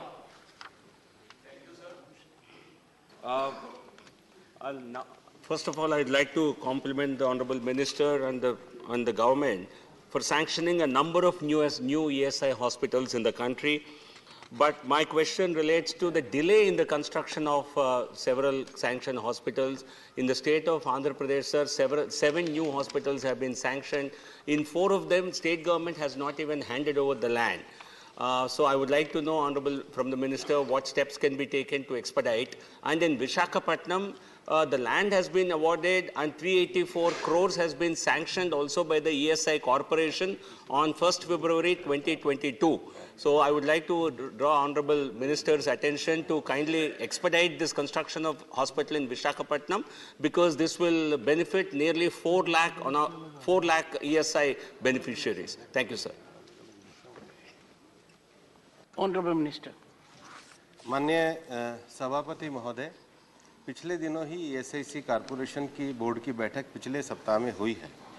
अभी तक हमारा जो कंस्ट्रक्शन था वो ज़्यादा CPWD के माध्यम से था। अब हमने सरकार के जो अन्य इस प्रकार के संस्थान हैं, सरकारी संस्थान जो इस कंस्ट्रक्शन में शामिल रहते हैं, उनको इसके लिए ओपन किया है।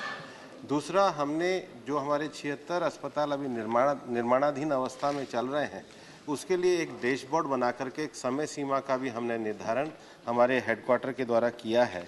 तीसरा जो विषय है वो हमारी ज़्यादा दिक्कत आती है लोकल अथॉरिटीज़ में जो विभिन्न तरह की सैंक्शन है, उसके लिए भी हमने एक सुचारू व्यवस्था का निर्माण किया है।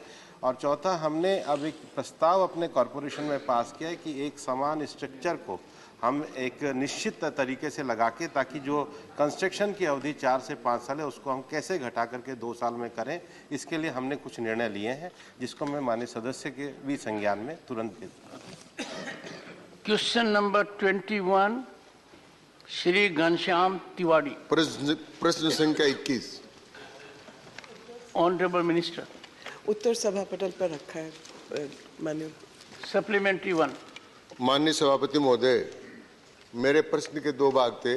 मैं माननीय मंत्री जी को धन्यवाद दूंगा कि एक भाग का उन्होंने उत्तर दिया है, लेकिन दूसरा जो भाग था उसके बारे में उन्होंने नहीं कहा। मेरा प्रश्न था कि सनातन संस्कृति की रक्षा के लिए उन्होंने जो ऐतिहासिक स्मारक हैं उनका वर्णन दिया है।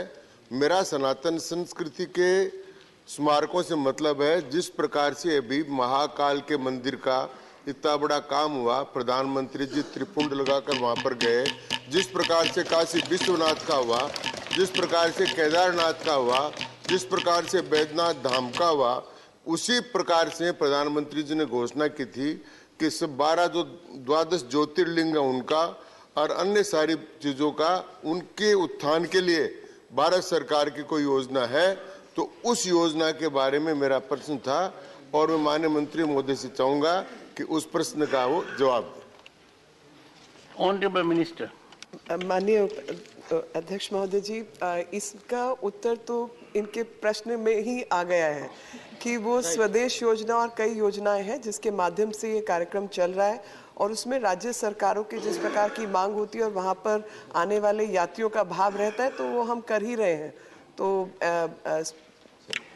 सप्लीमेंट्री 2। सभापति महोदय, मैं माननीय मंत्री महोदय से जानना चाहता था कि जब से भारत पर 742 ईस्वी से लेकर आक्रांताओं ने हमले किए, उन हमलों में हमारी जो सनातन संस्कृति के तत्वों को नष्ट किया गया, उनके पुनरुत्थान के लिए जो सांस्कृतिक पुनरुत्थान का कार्यक्रम प्रधानमंत्री जी ने प्रारंभ किया है, उसमें हमारा क्या योगदान है, वो हम क्या करना चाहते हैं, वो पूछता था। सांस्कृतिक माननीय अध्यक्ष जी, जो सांस्कृतिक पुनरुत्थान की व्यवस्था की बात मेंबर साहब ने की है, तो उसके उत्तर में मैं यही कहूंगी कि वो पुनरुत्थान का ही काम चल ही रहा है और वो सबकी निगाह में है। श्री जयंत चौधरी। धन्यवाद आदरणीय सभापति महोदय जी। मैं मंत्री जी से जानना चाहूँगा, आपने एक सूची प्रदान की है जिसमें ASI के जो प्रोटेक्टेड मॉन्यूमेंट्स हैं जिन्हें आप संरक्षण दे रहे हैं और जिनको आपने नोटिफाई किया है, तो उस सूची में आप देखेंगे कि सादिकपुर नाम से जो बागपत जिले के का एक स्थल है उसका जिक्र है। ये एक्चुअली सिनौली नाम से प्रसिद्ध है और बहुत ही राष्ट्रीय महत्व का स्थल है। 4000 साल पुराना इसका अनुमान है और कई अवशेष वहाँ मिले गए हैं जो और जांच का एक विषय बनेगा। विशेषज्ञ कहते हैं कि इंडस वैली सिविलाइजेशन से भी अलग और भिन्न है। उसमें महिला योद्धाओं के अवशेष हैं, रथ है, तांबे की बनी तलवार है। मैं ये आपके संज्ञान में लाना चाहूँगा कि अभी वहाँ जो 350 बीघे पे खुदाई होनी थी उसकी गति धीमी है और वहाँ के लोगों को ये जानकारी नहीं कि उनको मुआवजा कब मिलेगा, किस दर से मिलेगा। और वहाँ जो संग्रहालय का निर्माण होना था, मैं पूछना चाहता हूँ कि जो संग्रहालय का एक निर्माण है और इस साइट को प्रॉपरली कंप्लीटली जो इन्वेस्टिगेट करने की बात है, कब तक उसका पूरा हो पाएगा? Honourable minister. आदरणीय अध्यक्ष जी, मेरे को इसकी स्पेसिफिक जानकारी अभी मेरे हाथ में नहीं है, लेकिन सिन्हौली से निकला हुआ जो भी सामान है वो ग्रेटर नोएडा के हमारा जो national museum, national institute of heritage बन रहा है, वहाँ पर रखा गया है और उसके ऊपर काम जारी है। उसकी एग्जैक्ट स्थिति क्या है वो जानकारी मेरे पास स्पेसिफिक नहीं है, मैं आपको ज़रूर उपलब्ध करा दूंगी। और ये हमारी नई फाइंड्स में से है, जो 5 नई जगहें मिली हैं उसमें से एक ये वाला स्थान है जो अभी कुछ समय पहले उसके ऊपर पढ़ाई और रिसर्च शुरू हुई है, documentation. Shri Vijay Sai Reddy ji. Sir, I would like to know from the Honorable Minister in respect of showcasing the ancient culture. Number 2, conservation of the ancient culture. Number 3, safeguarding the the anti-facts and getting back the anti-facts that have been stolen out of India, and what steps the government of India is taking in this regard, and whether G20 presidency to highlight the ancient cultures and then use that platform to get all these 4 issues addressed. Thank you. Honorable Minister. Very much, Chairman, sir. My colleague and friend has been very polite, so I have not really heard him completely. But if I can catch on the last few words, which I caught on, was about G20 platform being used for propagating India's culture. That is very much the purview of the Government of India, and we have constantly been engaging with all G20 countries, and you'll be happy to know that recently, just 2 days ago, we had a program in Udaipur, and at any place that we are taking these delegates, we are mixing, we are showcasing that science and technology part along with the digital revolution which this country has undertaken, and the ancient heritage of this country is part of every such program. And I'm grateful to him for highlighting this. So far as bringing back the antiquities of our country from other countries is concerned, so again I refer back to the UNESCO Convention, in which between the 2 signatory countries, the countries have to protect the heritage of the other country, and on request they have to provide. Many countries we are working with.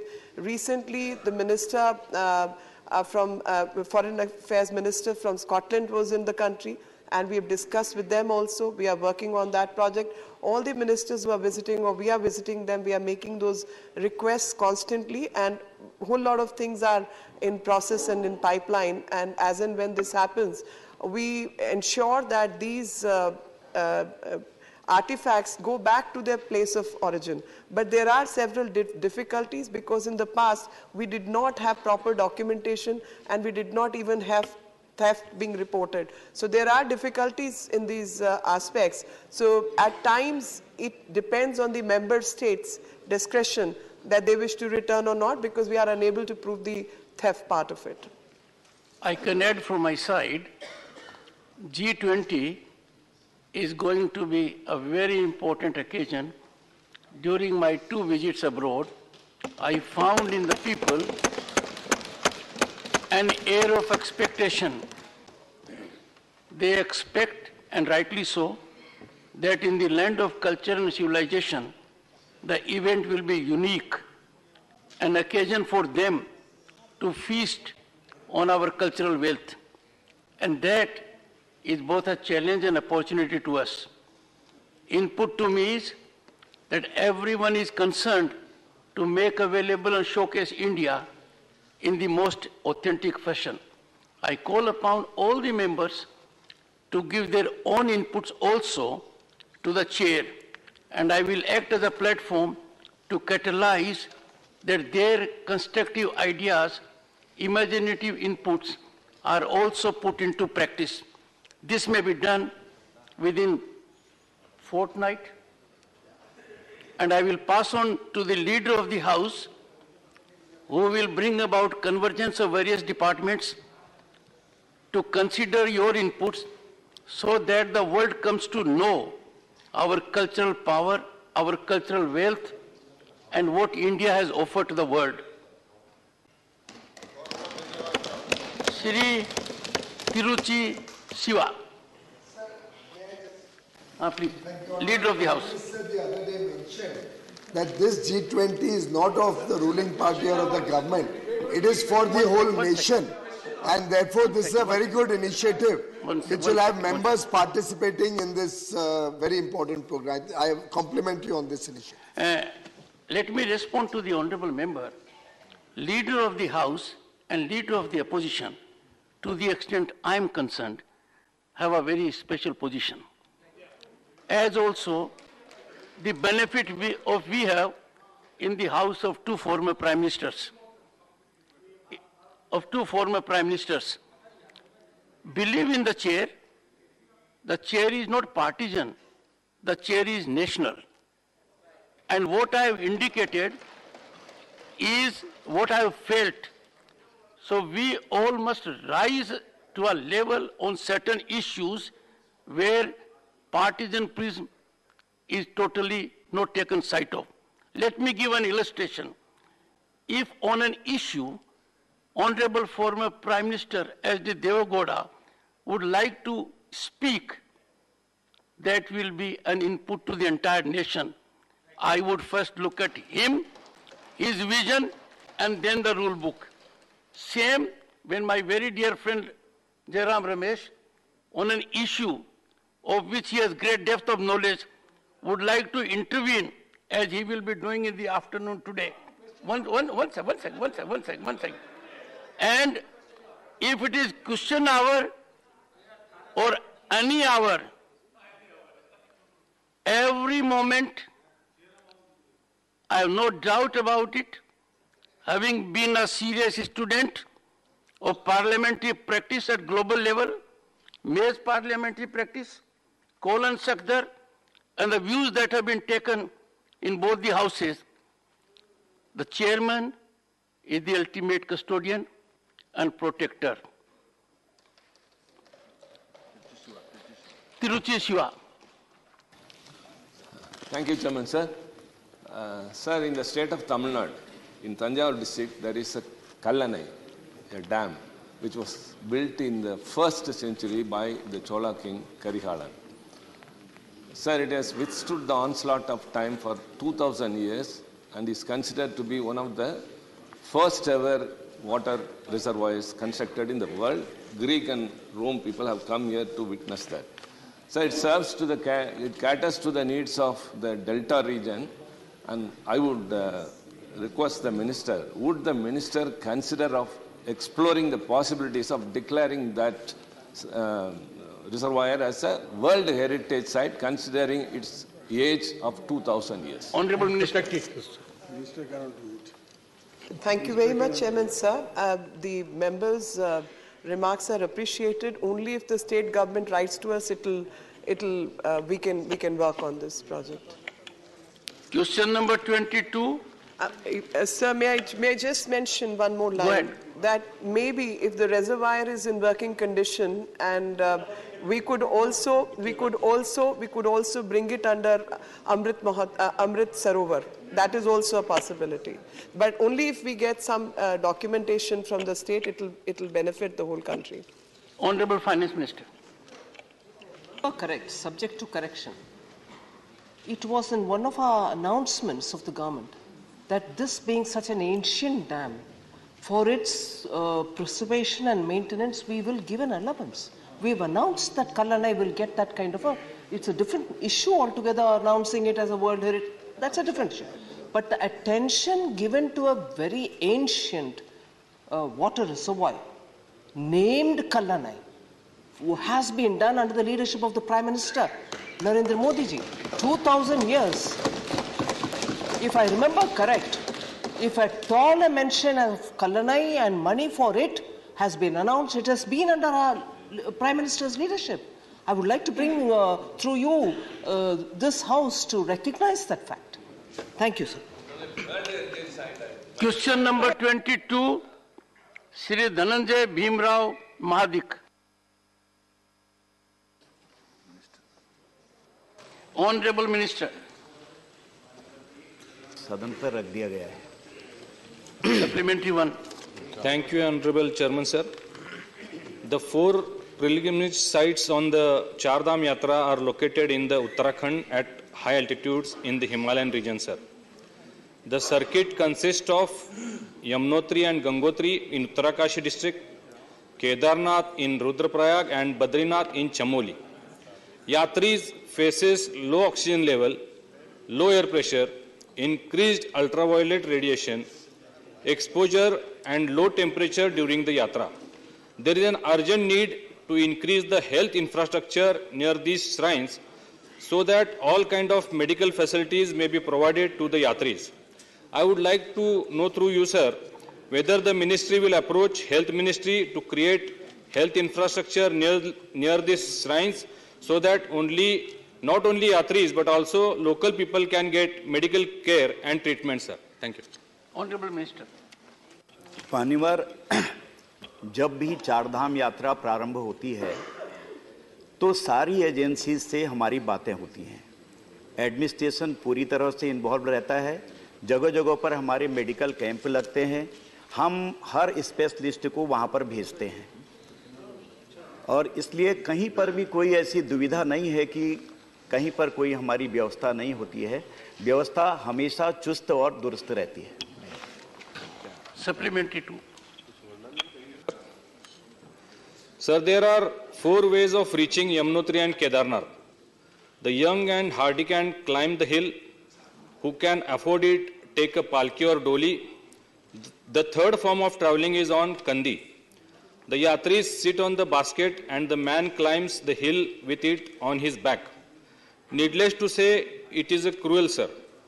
The fourth way of traveling is by mule, donkey or pony. The condition of animals is also not good. Around 600 animals died this year, sir. Injuries and lack of facilities for hot water to drink for animals is less. Most yatris are senior citizens who face a lot of problems during yatra. Whether government has any plans to start ropeway at the Kedarnath and Yamunotri dams? If so, the details thereof and how much time it will take in its Honorable operation, Minister. sir. Honorable Minister. मान्यवर, मैं आपके माध्यम से पूरे सदन को बताना चाहता हूं कि जो व्यवस्था वहां आज तक बनी हुई थी, 2013 में एक बहुत बड़ी आपदा आई थी, उसके बाद से जरूर रास्ते वगैरह काफ़ी बर्बाद हुए, लेकिन हमारी सरकार ने, केंद्र सरकार ने, माननीय प्रधानमंत्री जी स्वयं उसकी मॉनिटरिंग करते हैं। जिन्होंने 2013 से पहले 4 धाम देखे होंगे, अगर आज वहां देखने जाएंगे तो पूरा कायाकल्प हो गया है। सारी व्यवस्थाएं, मैंने पहले भी कहा है कि चुस्त और दुरुस्त हैं, हर चीज की व्यवस्था वहां की जा रही है। अब तो माननीय प्रधानमंत्री जी ने केदारनाथ जी के लिए और हेमकुंड साहिब के लिए अभी अभी आपने देखा रोप वे की श्री गणेश कर दी है और वो कार्य भी वहां पर प्रारंभ हो गया। श्री अशोक वाजपेयी। माननीय सभापति जी, आपकी अनुज्ञा से माननीय मंत्री जी से जानना चाहता हूं कि 4 धाम यात्रा के लिए ऑल वेदर रोड बनाने का सरकार का फैसला था। Honourable minister. माननीय मंत्री जी, उसकी प्रगति क्या है? बहुत तेजी से काम चल रहा है और ऑल वेदर रोड ही नहीं बल्कि मान्यवर वहां पर अभी अभी आपने देखा भी होगा, सुना भी होगा, कभी तो हम घास पकड़ के मंदिरों में चढ़ते थे, आम आदमी जा नहीं सकता था। जब डिजास्टर आया था उस समय हम खुद घास पकड़ के ऊपर गए और स्लिप होते थे। तो आज वहां पर ऑल वेदर रोड बहुत अच्छे तरीके से काम कर रही है और कुछ दिनों में हम रेल से ऋषिकेश से 4 धाम की यात्रा करेंगे। काफी टनल में आगे काम बढ़ गया है। माननीय the house stands adjourned till 2 p.m. today.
नमस्कार, स्वागत है आप सभी का हमारी खास पेशकश खास कवरेज में। गुजरात और हिमाचल प्रदेश विधानसभा चुनाव के मतों की गिनती जारी है।